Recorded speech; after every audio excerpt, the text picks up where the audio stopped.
اس لیے بہت بڑی ذمہ داری ہے ہماری کہ ان باتوں کو غور سے سنیں، سمجھیں، اور اہل دین طبقہ بھی اور جو مختلف سماجی معاشی میدانوں سے جڑا ہوا طبقہ ہے وہ بھی اس مسئلے کے حوالے سے سنجیدہ غور کرے کہ جس ملک میں ہمیں رہنا ہے، جو ملک ہمارا وطن ہے، اس ملک کی خیر خواہی اور بہتری ہمارا دینی ملی فریضہ بھی ہے اور ملکی فریضہ بھی ہے۔ اس میں جو اپنا جو حصہ لگا سکتا ہو اس میں کوتاہی کرنا عند اللہ جرم ہے۔ یہ بات سب کو سمجھ میں آ جانا چاہیے، اور اگر اب بھی نہیں سمجھ میں آئی تو بعد میں سمجھ میں آنے کا کوئی فائدہ نہیں ہوگا۔ اس لیے آپ حضرات سے گزارش ہے کہ حضرت مولانا کے خطاب کی اہمیت کو سمجھیں۔ آپ لوگ ماشاءاللہ بہت پہلے سے فکر کی وجہ سے یہاں پر جمع ہو گئے ہیں۔ اتنی بڑی تعداد میں ہر جمعے کو تو آپ جمع نہیں ہوتے، آج جمع ہوئے ہیں حضرت مولانا کے نام پر، اس لیے توجہ سے سنیں، صرف کانوں کا مزہ لینے کے لیے نہیں، اس کے بعد عملی میدان میں اترنے اور کچھ کر کے دکھانے کے جذبے سے سنیں اور سن کر اس پر عمل کرنے کا ارادہ کریں گے بھی انشاءاللہ۔ چھوڑ دو بھائی اس کا پیچھا، بڑا اچھا لگ رہا ہے، آپ ٹھیک کرو، یہ پوری دنیا میں ہمارے ساتھ رہتے ہیں۔ السلام علیکم ورحمۃ اللہ وبرکاتہ۔ الحمد للہ وکفیٰ وسلام علی عبادہ الذین اصطفیٰ، اما بعد، اعوذ باللہ من الشیطان الرجیم، بسم اللہ الرحمن الرحیم، الف لام میم، غلبت الروم فی ادنى الارض وهم من بعد غلبهم سيغلبون في بضع سنين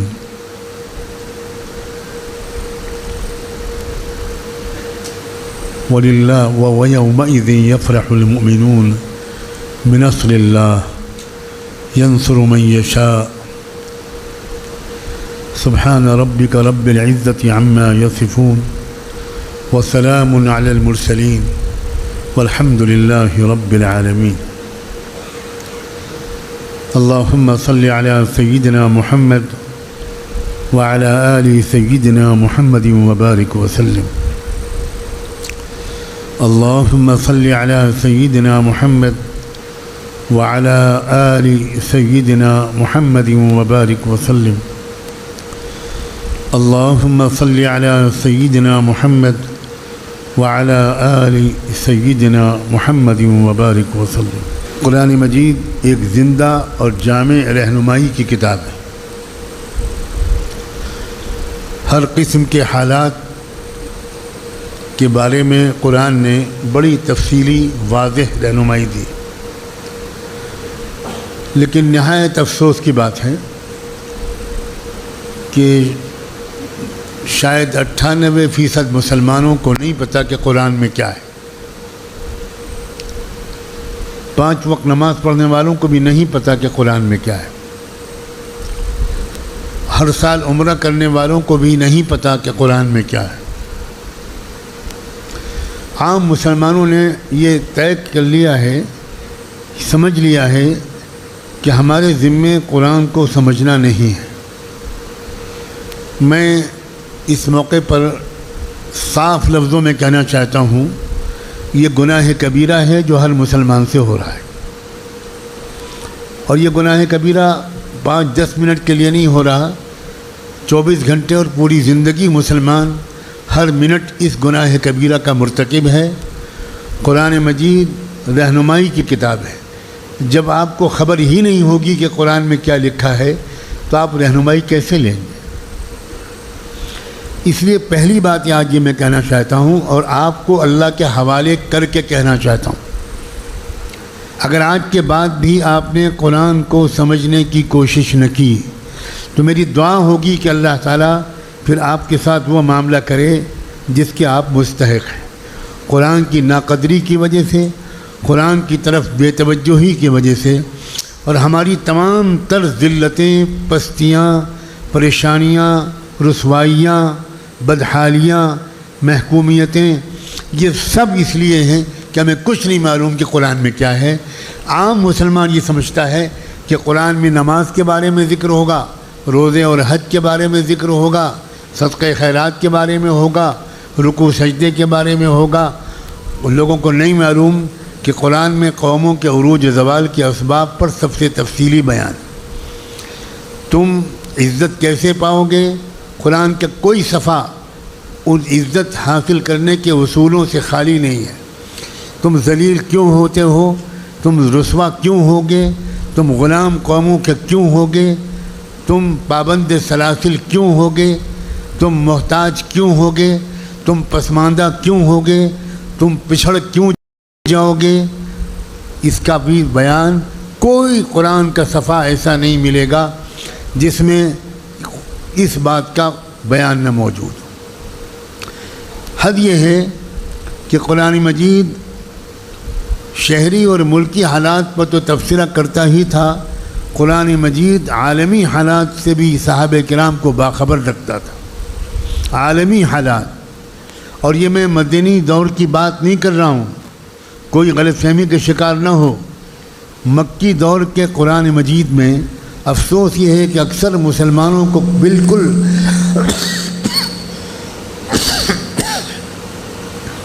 اس بات کا علم نہیں ہے کہ قرآن مجید نے کیسی جامع تربیت کی تھی مسلمانوں کی۔ جن مسلمانوں کو آپ بدو سمجھتے ہیں، جن مسلمانوں کو آپ دیہاتی صحابی سمجھتے ہیں، وہ ہمارے آج کے انٹلیکچوئلوں کے مقابلے میں، انٹلیکچوئلس کے مقابلے میں، دانشوروں کے مقابلے میں کروڑوں گنا زیادہ بڑے دانشور تھے، جو اپنا نام لکھ نہیں پڑھ سکتے تھے۔ وہ دنیا کے سپر پاورز کے حال اور مستقبل کے بارے میں جانتے تھے، اس لیے کہ اللہ ان کو براہ راست بتاتا تھا۔ اس وقت دنیا کی دو بڑی سپر پاورز تھیں، ایک پرشین امپائر، ایک رومن امپائر، اور دونوں کے درمیان ہمیشہ طاقت کی رسہ کشی ہوا کرتی تھی۔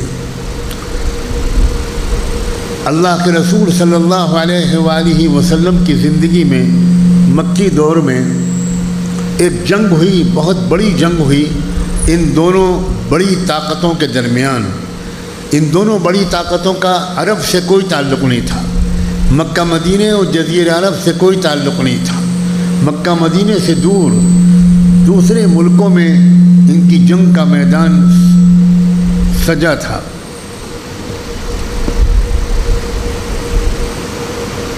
دونوں کے درمیان جنگ ہوئی۔ جو پرشین امپائر تھی وہاں مشرک لوگ رہتے تھے، اور جو رومن امپائر تھی وہاں کرسچن لوگ رہتے تھے۔ مکہ مکرمہ میں صحابہ کرام کی یہ دلی تمنا تھی کہ رومن امپائر والے جیت جائیں اس جنگ میں، تاکہ اہل کتاب جیتیں، نبیوں کو ماننے والے جیتیں، آخرت پر یقین کرنے والے جیتیں، اور ایک اللہ کو رب ماننے والے جیتیں، شرک والے نہ جیتیں۔ مکے کے مشرکین کی یہ خواہش تھی کہ پرشین امپائر والے اس جنگ میں جیت جائیں، اور ہوا کیا؟ مکے والوں کی خواہش کے مطابق، صحابہ کرام کی خواہش کے برعکس جنگ کا نتیجہ یہ نکلا کہ پرشین امپائر والے جیت گئے جو مشرک تھے، اور رومن امپائر والے ہار گئے جو کہ اہل کتاب تھے۔ صحابہ کرام کو ذرا اس سے تھوڑی مایوسی ہوئی۔ مکے کے مشرکین نے چڑھانا شروع کیا اور یہ کہا یہ انڈیکیٹر ہے، جس طرح وہاں مشرک بت پرست جیتے ہیں ویسے یہاں مکے میں بھی ہمارے تمہارے مقابلے میں ہم جیتیں گے اور تم ہارو گے۔ اللہ نے صحابہ کرام کی رہنمائی کے لیے، حالات حاضرہ سے ان کو باخبر کرنے کے لیے، مستقبل میں اللہ کا منصوبہ کیا ہے اس سے باخبر کرنے کے لیے ایک سورت اتاری، سورہ روم۔ اس کی پہلی آیت میں نے آپ کو پڑھ کر سنائی تھی، الف لام میم غلبت الروم۔ رومی شکست کھا گئے۔ فی ادنی الارض، تمہارے ملک سے قریبی ملک میں شکست کھا گئے۔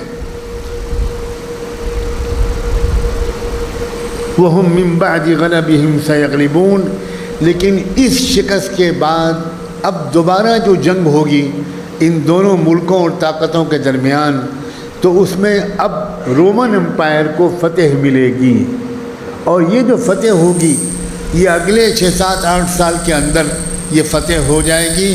وَيَوْمَئِذٍ يَفْرَحُ الْمُؤْمِنُونَ، اور اس دن ایمان والوں کو خوشی ہوگی۔ ذرا غور کریں، یہاں کفر و ایمان والوں کا مقابلہ نہیں ہو رہا ہے۔ ایمان والوں کی خوشی کی وجہ سے صحابہ کو خوشی ہوگی یہ نہیں کہا جا رہا ہے، بلکہ کم درجے کے دشمن، ہلکے درجے کے دشمن وہ کامیاب ہو جائیں گے۔ وہ ہلکے درجے کے مخالف جو بت پرستوں کے مقابلے میں، مورتی پوجا کرنے والوں کے مقابلے میں، ستاروں کی پوجا کرنے والوں کے مقابلے میں ہلکے درجے کے مخالف ہیں، وہ جیت جائیں گے تو اس سے تم کو خوشی ہوگی۔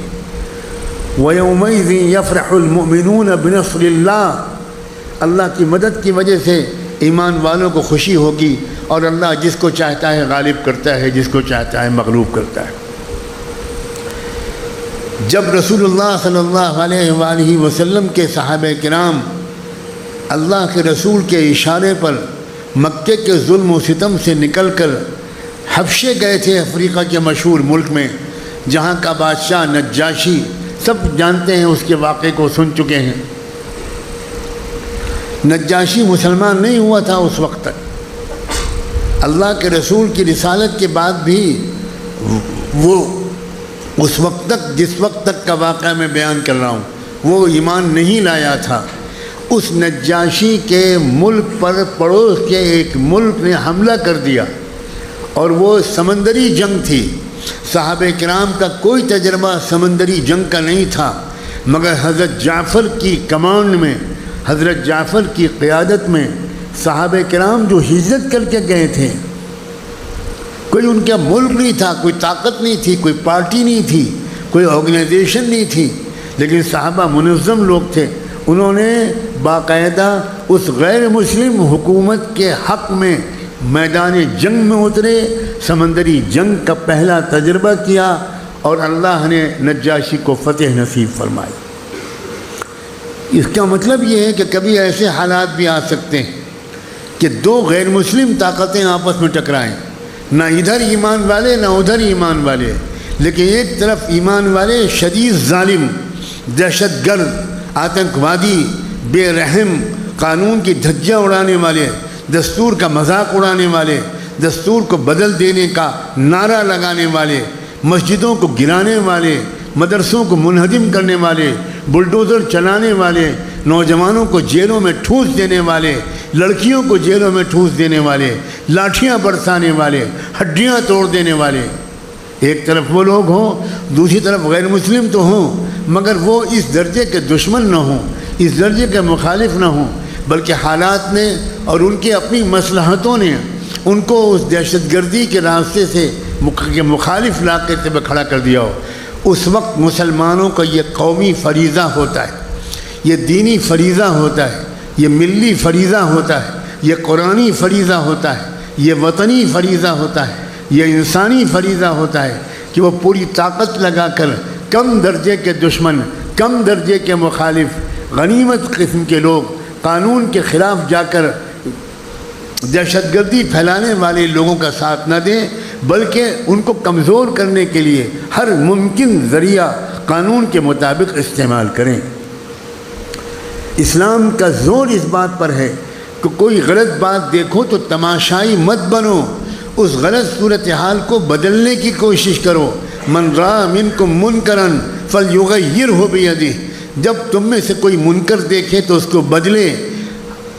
ہمارے درمیان منکر کا جب لفظ آتا ہے تو کوئی چھوٹی داڑھی کو منکر مان لیتا ہے، کوئی ٹی وی کو منکر مان لیتا ہے، کوئی بے پردگی کو منکر مان لیتا ہے، کوئی موبائل کے غلط استعمال کو منکر مان لیتا ہے۔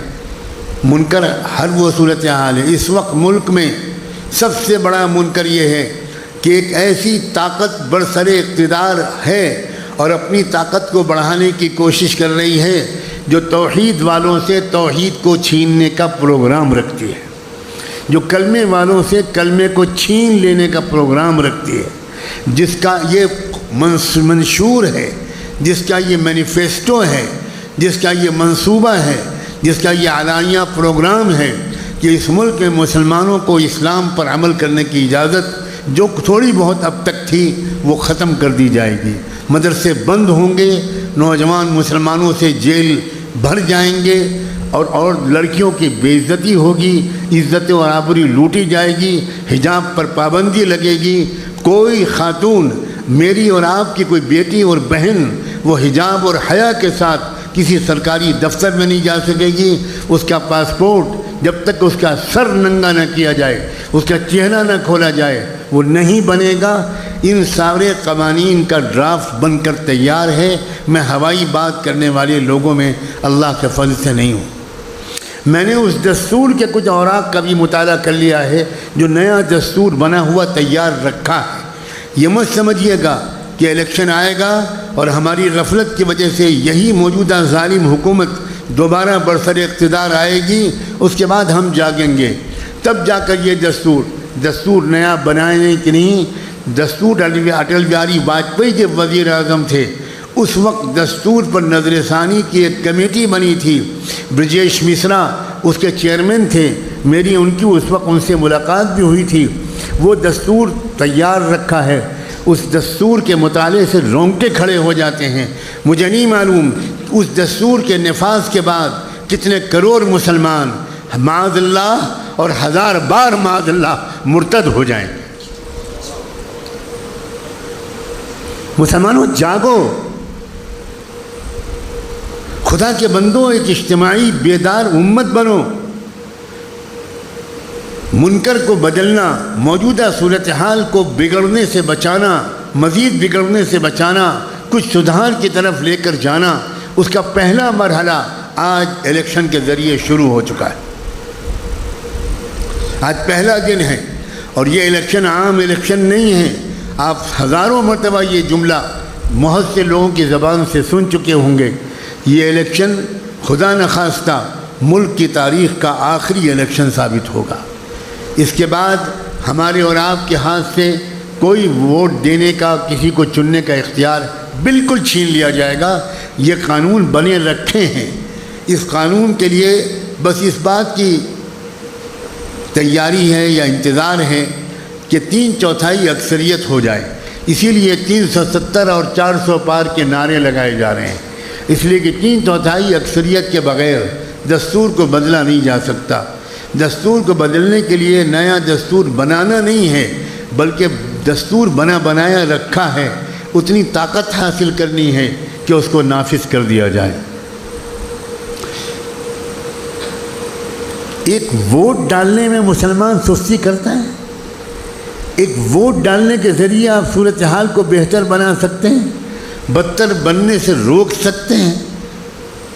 ایک وہ قوم ہے جو گولیاں کھا کر، بموں سے اپنے جسموں کا چتھڑے اڑوا کر وہ صورتحال کو بدلنے کی کوشش کر رہی ہے۔ فیصلہ کیجئے کہ وہ ایمان والے ہیں کہ ہم ایمان والے ہیں۔ آپ کو معلوم ہوگا، نہیں معلوم ہوگا، گزشتہ سال جنگ کے دوران 6 مہینے 6.5 مہینے سے فلسطین بموں کی زد میں ہے، گولیوں کی بوچھاروں کی زد میں ہے، اور ان بموں اور گولیوں کے درمیان فلسطین میں 36,000 لڑکیاں حافظ قرآن ہوئی ہیں۔ ہم ایمان والے ہیں کہ وہ ایمان والے ہیں؟ کبھی موازنہ کیجئے اپنے ایمان کا، کہاں یقین ہے ہمارا؟ کتنے ڈرپوک، کتنے بزدل، کتنے راہ فرار اختیار کرنے والے ہم چند دن کی جیل سے ڈر رہے ہیں، اور ان کا حال یہ ہے کہ وہاں کی کوانی بچیاں حافظ قرآن بن رہی خیموں میں، اس خیمے سے اس خیمے میں، رات میں اعلان ہوتا ہے بھاگو یہاں سے، ادھر جاؤ یہاں حملہ ہونے والا ہے، وہ بیچاری بھاگتی ہیں اور لے کر سب سے پہلے کیا چیز لے کے نکلتی ہیں؟ میرا قرآن نہ چھوٹ جائے، میرا قرآن نہ چھوٹ جائے۔ بھارت کے مسلمانوں، اپنے ایمان کی فکر کرو۔ آخری اسٹیج پر پہنچ گیا ہے کفر و اسلام کا مقابلہ ہمارے ملک میں۔ شرک و توحید کی جنگ جو بہت عرصے سے جاری تھی، وہ اب اپنے آخری فیصلہ کن اسٹیج میں ہے۔ آپ کی داڑھی، آپ کا کرتا پاجامہ اور ٹوپی یہ اس بات کی علامت کافی نہیں ہے کہ آپ ایمان والے ہیں۔ اللہ تعالیٰ آئندہ آنے والے دنوں میں دیکھے گا کون ایمان والا ہے۔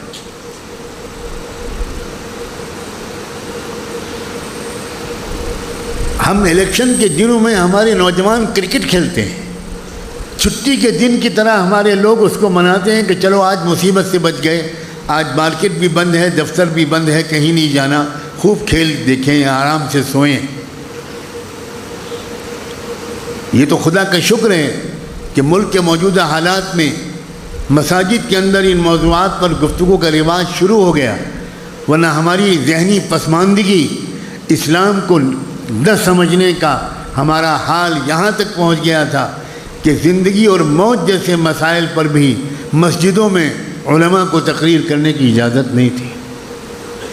یہ اسلام کا فہم ناقص ہے اور کہیں کسی دشمن کی سازش کا نتیجہ ہے جس کے نتیجے میں سمجھا جاتا ہے۔ میں نے آپ کے سامنے قرآن کی آیتیں پڑھی ہیں، قرآن مجید دین سکھا رہا ہے یا ہماری کوئی جماعت دین سکھا رہی ہے؟ کوئی آج کل کے زمانے کا کوئی لوگ دین سکھا رہے ہیں؟ قرآن تو عالمی حالات سے باخبر کر رہا ہے صحابہ کرام کو، اور صحابہ کرام کچھ بیوقوف قسم کے دیہاتی لوگ نہیں تھے، عام طور پر لوگوں کے ذہن میں بٹھا دیا گیا ہے۔ صحابہ کرام ہائیلی انٹلیکچوئل لوگ تھے۔ سیدنا صدیق اکبر مکہ مکرمہ کی جو کرمنل جسٹس سسٹم تھا اس کے چیف جسٹس تھے۔ حضرت عمر سول جو کورٹس تھی اس کے چیف جسٹس تھے۔ سیدنا عثمان غنی ملٹی نیشنل بزنس مین تھے۔ سیدنا علی مرتضیٰ جوڈیشری اور قانون کے ماہر ترین تھے۔ اللہ اقواکم علی، یہ خطبے میں پڑھا جاتا تھا، آج بھی پڑھا جاتا ہے کہ سب سے زیادہ اسلامی قانون کے بڑے ماہر، نیچرل جسٹس کے اصولوں کے ماہر، جورسپروڈنس کے ماہر سب سے بڑے سیدنا علی تھے۔ صحابہ کرام چوٹی کے ذہین لوگ تھے۔ عمرو بن عاص ملکوں کے درمیان سفارت کاری کے ماہر تھے۔ ابو عبیدہ بن جراح وزارت خزانہ میں سارے بیت المال کے انچارج تھے۔ کوئی فنون جنگ کا ماہر تھا۔ خالد بن ولید پوری دنیا کے سب سے زبردست آرمی چیف اور کمانڈر ان چیف تھے۔ ابو سفیان رضی اللہ تعالی عنہ وہ قبیلوں کے درمیان گٹھ بندھن بنانا، ایک وفاق بنانا، ایک یونائٹڈ مورچہ بنانا اس کے ماہر تھے، چوٹی کے لوگ تھے۔ سیدنا معاویہ رضی اللہ تعالی عنہ مشکل ترین مسائل کے حل کے ایکسپرٹ تھے۔ نوجوان معاویہ کو بلایا جاتا تھا اس وقت جب بڑے بوڑھے مسائل کے مشورے میں بیٹھتے تھے تو کہا جاتا تھا، سب سے پہلے حضرت علی کہتے تھے معاویہ کو بلاؤ، معاویہ کو بلاؤ۔ دنیا میں لوگوں نے معاویہ اور علی کو ایک دوسرے کا دشمن مشہور کر دیا ہے۔ یہودی اور شیعوں کے پروپیگنڈے کا یہ اثر ہے۔ خود ذاتی مطالعہ میں آپ سب سے یہ بھی شکایت کرتا ہوں، کیا مسلمانوں سے کم مطالعہ کرنے والی کوئی قوم میرے علم میں اس وقت دنیا میں موجود نہیں ہے۔ اگر میں آپ سے پوچھوں کہ جنگ عظیم اول کیوں ہوئی تھی، میں یقین سے کہتا ہوں کہ آپ نہیں بتا پائیں گے۔ اگر میں آپ سے پوچھوں کہ ورلڈ وار سیکنڈ جنگ عظیم دوم کیوں ہوئی تھی، کیوں ترکی کو الگ تھلگ کرنے کی ایک یورپین سازش ہوئی تھی، کیوں ترکی کو مرد بیمار کو عالمی قیادت سے ہٹا کر خلافت ختم کر کے امت مسلمہ کو تتر بتر کرنے کی طاقت کس نے کی تھی، میں آپ سے پوچھوں اسرائیل کا بانی کون تھا، آپ نہیں بتا پائیں گے۔ آپ کا وقت موبائل پر جاتا ہے۔ کاش کہ آپ نے پروٹوکولز آف زیونس پڑھے ہوتے، آپ یہودیوں کے پروٹوکولز پڑھا ہوتا۔ 1897 میں سوئٹزرلینڈ کے شہر باسل میں جو پہلی عالمی یہودی کانفرنس ہوئی ہے، کاش آپ نے اس کو پڑھا ہوتا، مگر آپ کی تنہائیاں موبائل میں گزرتی ہیں۔ آپ کی تنہائیاں نہایت نامناسب بلکہ ناجائز بلکہ حرام کاموں میں گزرتی ہیں۔ گستاخی معاف، کتابیں پڑھنے کا آپ کے پاس وقت نہیں ہے۔ کسی بھی لائبریری کے ممبرشپ رجسٹر میں جا کر دیکھیے، ہر لائبریری کے سب سے کم ممبر مسلمان ہیں۔ وہ قوم جس کی تربیت شروع کی گئی تھی اقرا سے، پڑھو، وہ قوم سب سے کم پڑھتی ہے۔ یہ کیا ہو گیا آج کے مسلمانوں کو؟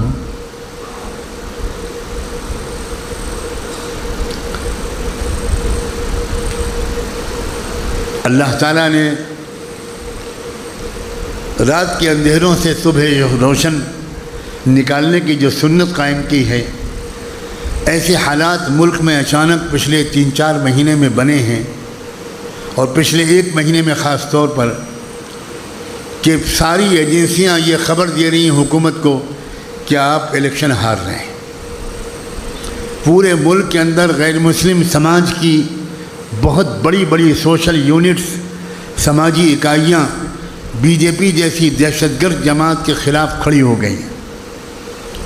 ملک میں کسان، شاید ایک کسان کا ووٹ بھی بی جے پی کو نہ ملنے پائے، مزدور ان کے خلاف کھڑے ہو گئے ہیں۔ جاٹ برادری جو پورے ملک میں پھیلی ہوئی ہے، خاص طور پر شمالی ہندوستان میں پوری جاٹ برادری 100% اس نے حلف اٹھا لیا ہے کہ کسی قیمت پر بھی ہم بی جے پی کو نہیں آنے دیں گے۔ وہ ٹھاکر برادری جس سے زیادہ مضبوط سپورٹر ان دہشت گردوں کا کوئی نہیں تھا، انہوں نے ایک زلزلہ برپا کر دیا ہے۔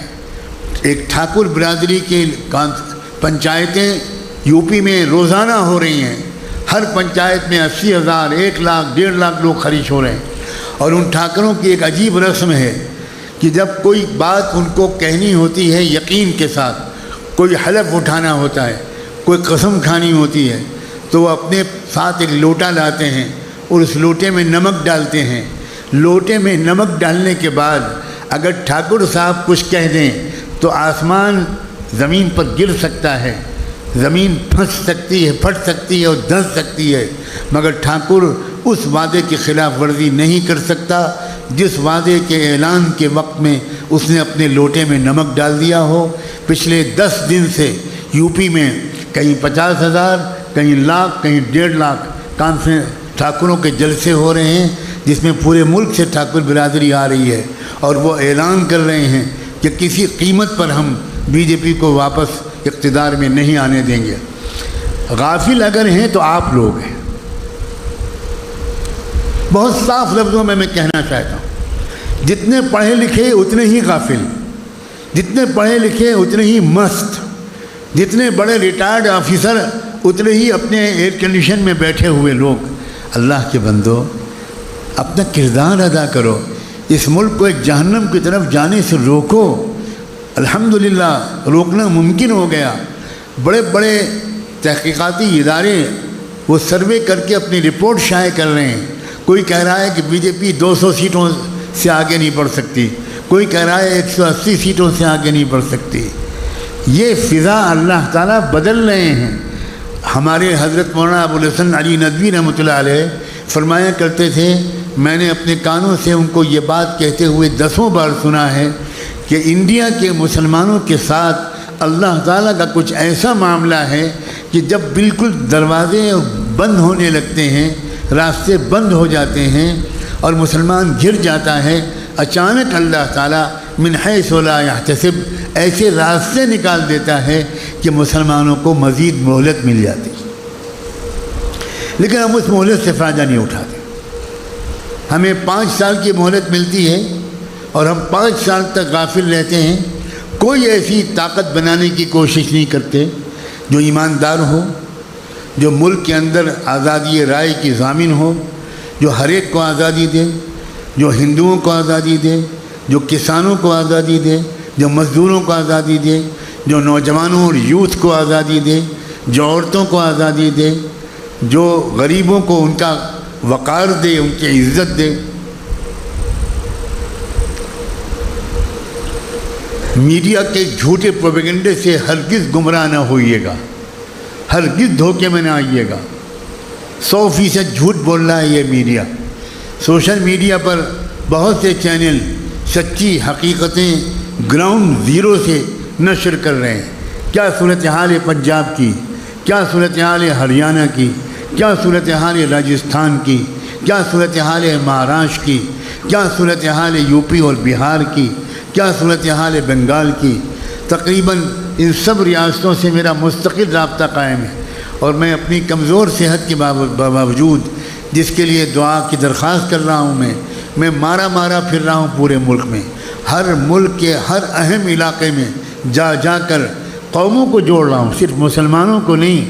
میرا رابطہ اللہ کا شکر ہے تھوڑا بہت غیر مسلموں کی مختلف اکائیوں کے قائدین سے بھی ہے، ان کے عوام سے بھی ہے، ان کے نوجوان بچوں اور بچیوں سے بھی ہے۔ وہ اگر زخمی ہوتے ہیں تو میں ان کی عیادت کے لیے جاتا ہوں، وہ اگر بیمار ہوتے ہیں تو ان کی مزاج پرسی کے لیے جاتا ہوں، وہ اگر ضرورت مند ہوتے ہیں تو ان کی امداد کروانے کی کوشش کرتا ہوں۔ یہاں ایک مسلمان کی حیثیت سے ہم سب کا فرض ہے، یہ تو ہمارا طرز زندگی ہے کہ ہمارا کوئی رابطہ غیر مسلموں سے نہیں ہے سوائے اپنے ذاتی کام کے۔ اور ذاتی کام کے لیے خوب رابطہ ہے اور اس میں خوب خوشامد ہے اور اس میں خوب نمستے اور نمسکار کا تبادلہ ہے، لیکن قومی مقصد سے، ملی مقصد سے، وطن کی سلامتی کے لیے، ملک کو ان دہشت گردوں اور آتنکوادیوں سے بچانے کی غرض سے، ان خود غرضوں سے بچانے کی غرض سے ہمارا کسی سے کوئی رابطہ نہیں ہے۔ یہ امت مسلمہ کا کردار نہیں، ہرگز یہ مسلمانوں کا کردار نہیں۔ آپ سے میری گزارش ہے اپنی گفتگو کے آخر میں کہ آپ اس وقت اپنے پڑوسیوں سے، اپنے محلے کے لوگوں سے، اپنے علاقے کے لوگوں سے رابطہ قائم کیجیے، اپنا ووٹر آئی ڈی مضبوطی سے بنوائیے، 100% لوگ ووٹ ڈالنے کے لیے نکلیں۔ اور میں بہت زور دے کر کہنا چاہتا ہوں کہ اس قومی سمجھداری کو اپنی گھر کی عورتوں میں بھی پہنچائیے۔ بہت بڑا قصور ہے آپ کا، مسلمان مردوں کا، کہ اگر وہ خود علماء کی محنت کے نتیجے میں مہربانی کر کے ووٹ ڈالنے نکل بھی گئے تو ان کی گھر کی عورتیں نہیں جاتی، اور ان کی گھر کی عورتوں سے کوئی بات کرتا ہے تو وہ کہتے ہیں ہمارے شوہر اجازت نہیں دیتے۔ بازاروں میں گھومنے کی اجازت دیتے ہیں، رمضان میں 2 بجے رات تک عید کی تیاری اور شاپنگ کی اجازت ملتی ہے، شادی کے محفلوں میں لاکھوں کروڑوں خرچ کرنے اور بے پردگی اور فوٹوگرافری کی اجازت رہتی ہے، لیکن ملک کو تباہی سے بچانے، مسجدوں کو شہید ہونے سے بچانے، مدرسوں کو ڈیمالش ہونے سے بچانے، بلڈوزر چلنے سے بچانے، نوجوانوں کو جیل میں ٹھوسے جانے سے بچانے کے لیے آپ کو بہت پردہ یاد آ جاتا ہے۔ آپ اپنے گھر کی عورتوں کو نہیں بھیجتے، 50% ووٹ نہیں پڑتے۔ اگر آپ کے گھر کی عورتیں ووٹ ڈالنے نہ گئیں، آپ کی ووٹر بیٹی ووٹ ڈالنے نہ گئی، آپ کی ووٹر بہو ووٹ ڈالنے نہ گئی، تو آپ نے اس ملک کو 50% دہشت گردوں کے حوالے کر دیا اور اللہ کے ہاں غفلت کے مجرم لکھ دیے گئے۔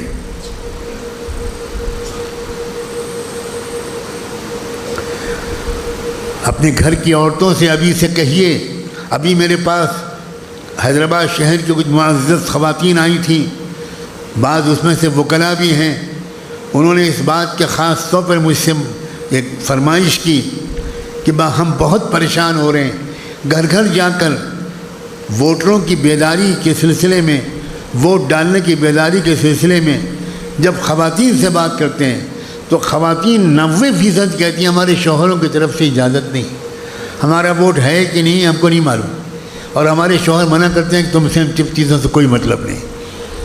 کون سا اسلام ہے بھائی؟ بھول گئے مکہ کی زمین پر جو پہلی لاش گری تھی اسلام کی گواہی کے سلسلے میں، وہ کسی مرد کی نہیں تھی، وہ یمن سے آئی ہوئی ایک بوڑھی سمیہ کی تھی۔ 2 اونٹوں کے درمیان سمیہ کو باندھ کے کھڑا کر دیا گیا، اور ابو جہل کی کمان میں ہاتھ میں تیر کمان لے کر کھڑے ہو گئے مشرکین دہشت گرد، اور اس سے کہا حضرت سمیہ سے، سمیہ کہو کہ محمد جھوٹے ہیں، ورنہ ابھی تیر ہماری کمان سے نکلے گا اور تمہارے جسم کے ٹکڑے ہو جائیں گے۔ حضرت سمیہ نے لاکھوں سلام ہوئے حضرت سمیہ پر، انہوں نے اپنی کمزور آواز میں جان ڈالنے کی کوشش کرتے ہوئے کہا اشہد ان لا الہ الا اللہ واشہد ان محمد الرسول اللہ۔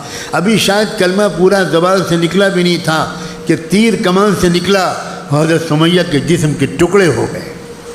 یہ ہے عورتوں کی ذمہ داری۔ ام عمارہ کو بھول گئے جب احد کے میدان میں اللہ کے رسول اکیلے پڑ گئے اور ڈر لگا کہ دشمن کے تیر، بلم، نیزے یہ کہیں حضور کو نشانہ نہ بنا لیں۔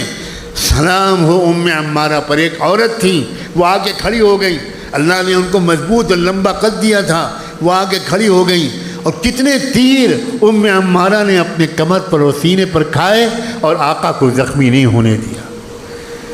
کیا ہو گیا ہے ہماری یہاں؟ ہم کو ہو کیا گیا؟ یہ کون سے اسلام ہے جس پر ہم عمل کر رہے ہیں؟ بھول گئے کہ حضور صلی اللہ علیہ وسلم کی ہجرت میں حضرت اسماء کا، حضرت عائشہ کی چھوٹی بہن کا کیا کردار تھا، حضرت خدیجہ کا کیا کردار تھا بالکل بھول گئے۔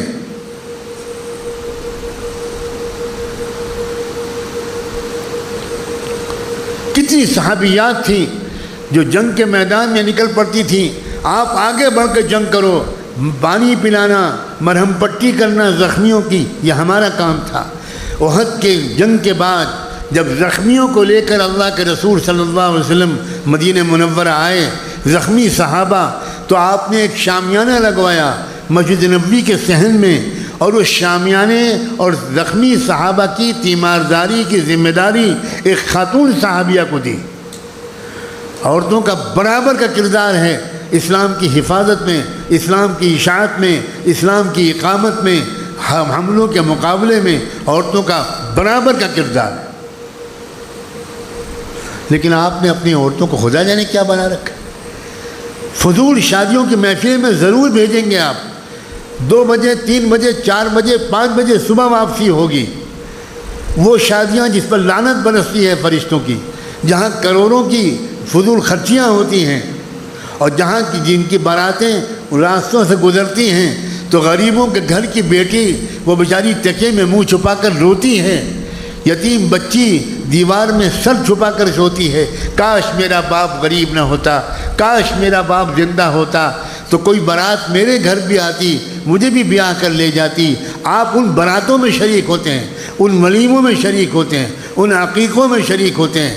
حیدرآباد سے زیادہ شادی خانے ملک کے کسی شہر میں نہیں ہیں، اور ہر شادی خانہ آباد ہے، اور ہر شادی خانے کو آباد کرنے والے اللہ کے ہاں مجرموں کی فہرست میں اپنا نام لکھوا رہے ہیں۔ آپ پیسہ خرچ کرتے وقت فلسطین کو بھول جاتے ہیں، آپ غزہ کو بھول جاتے ہیں، آپ زخمیوں کو بھول جاتے ہیں، آپ بیواؤں کو بھول جاتے ہیں، وہ یتیم بچے جن کے گوشت کے ٹکڑے ہو گئے۔ جس طرح آپ بقرعید میں گوشت بانٹتے ہیں، اس طرح وہاں کے ماں باپ اپنے بچوں کے گوشت کے ٹکڑے بٹور رہے ہیں۔ بے حسی کی انتہا ہے۔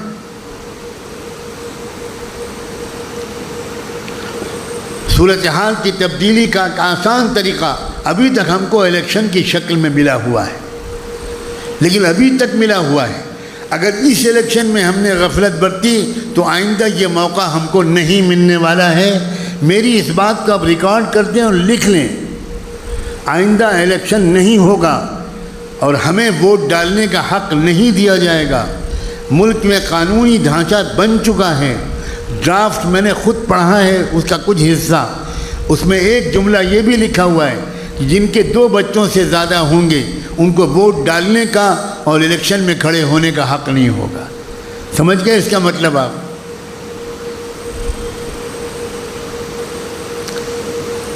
یہ تو میں شکر گزار ہوں مخدوم گرامی حضرت مولانا عبدالقوی صاحب دامت برکاتہم کا کہ انہوں نے حالات کی نزاکت کو دیکھتے ہوئے مجھے اس بات کی اجازت دی اور اس بات کے لیے مجھ سے کہا کہ آج کا جو موضوع ہو یہی موضوع ہونا چاہیے، ورنہ مجھے ہچکچاہٹ تھی کہ پتہ نہیں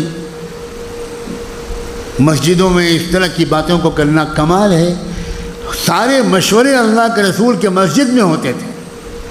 مسجد میں آپ نے اتنا کھلی ماحول رکھا تھا کہ عیسائیوں کا وفد نجران سے، عیسائی پادریوں کا، فادرز بشپس اینڈ کارڈینلز کا، ایک سینئر موسٹ مذہبی عیسائی رہنماؤں کا ایک ڈیلیگیشن مدینہ آیا اللہ کے رسول سے بات کرنے کے لیے مذہب کے بارے میں، اسلام کے بارے میں۔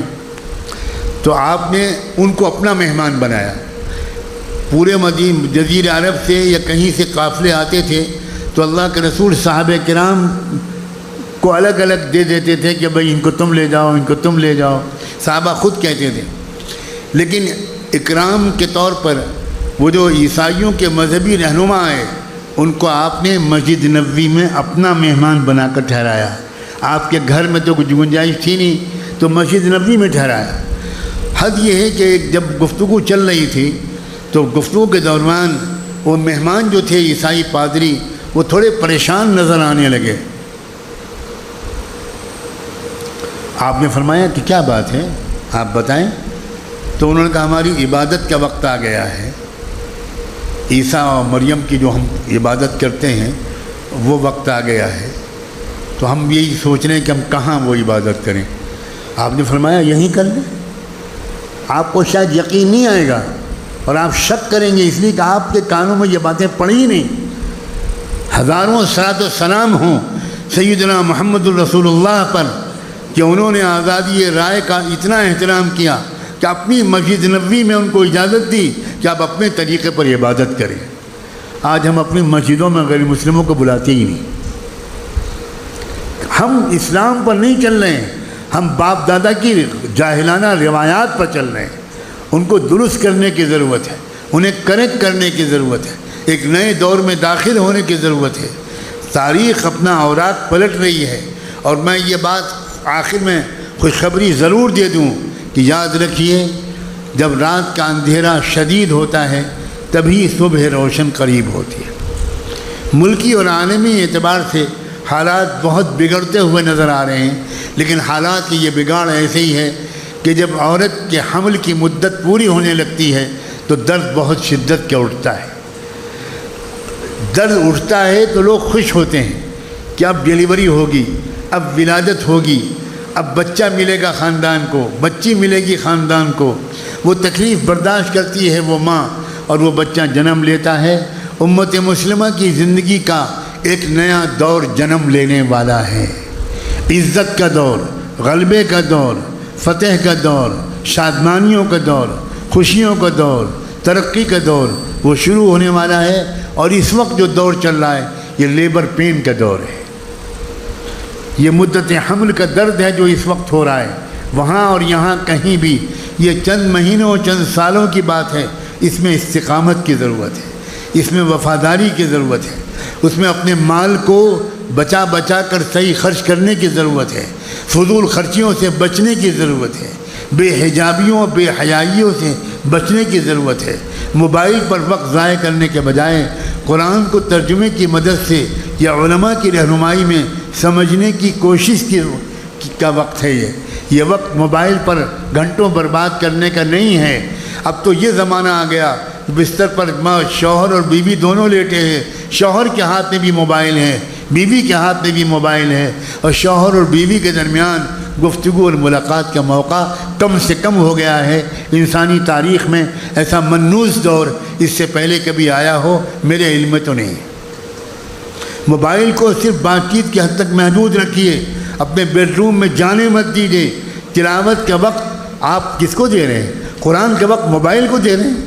آپ سوچیے کس کا وقت لے کر کس کو وقت دے رہے ہیں. آپ کیا سودا کر رہے ہیں؟ یہ چھوٹی چھوٹی باتیں نہیں ہیں. اس موبائل کے غلط استعمال نے دلوں کو سیاہ کر دیا ہے، دلوں میں زنگ لگا دیا ہے، روحانی حس کو ختم کر دیا ہے. آخرت کی یاد کا موقع ہی ہم کو نہیں ملتا. اب کیسی موت آئے گی؟ کیا موت سے پہلے میں اسپتال میں داخل کیا جاؤں گا؟ کیا ناک کی نلکی ڈالی جائے گی؟ کیا حلق سے نلکی ڈالی جائے گی؟ کیا یہ ہوگا اور کیا وہ ہوگا؟ کیا گردے بدلے جائیں گے؟ کیا جگر بدلا جائے گا؟ یہ سب منزلیں ہیں. برابر ان سے پناہ مانگنی چاہیے کہ اللہ آسان موت دے کر بلا لیجیے گا، اور ایمان کامل پر آسان موت دے کر بلا لیجیے گا. لیکن موت کی یاد پوری تاریخ میں جتنی کم اس دور میں ہو رہی ہے، میرے احساس کے مطابق تاریخ کے کسی زمانے میں موت کو اتنا کم نہیں یاد کیا گیا. کیا مسجد میں آنے والے اور کیا مندر میں جانے والے دونوں موت کو بھولے ہوئے ہیں. کرتے پاجامہ ٹوپی اسلام کا نام نہیں، بالکل نہیں، قطعاً نہیں. مبارک ہے کہ آپ نے ایک شرعی وضاقتہ اختیار کی، اچھی بات ہے، یہ آپ کے ذوق کی سلامتی کی ایک حد تک دلیل ہے. لیکن پورے اسلام کو سمجھیے. اسلام ہم سے کیا چاہتا ہے؟ ملکی حالات کے بارے میں ہمارا رسپانس کیا ہونی چاہیے؟ ہماری فکر مندی کیا ہونی چاہیے؟ ہمارے نوجوانوں کا پارٹیسپیشن کیا ہونا چاہیے؟ ہماری مستورات کی حصہ داری کیا ہونی چاہیے؟ ان باتوں پر اپنی توجہ بڑھائیے. میں نہایت شکر گزار ہوں کہ ایک موقع مجھے ملا کہ میں نے اپنا درد دل آپ کے سامنے رکھا اور آپ نے بہت محبت اور احترام کے ساتھ اس کو سنا. اللہ آپ سب کو سلامت رکھے، آپ سب کے رتبے بلند کرے، دنیا اور آخرت کی پریشانیوں سے ہم سب کو محفوظ فرمائے اور دنیا اور آخرت کی خوشیاں ہم سب کو عطا فرمائے. وآخر دعوانا ان الحمد للہ رب العالمین.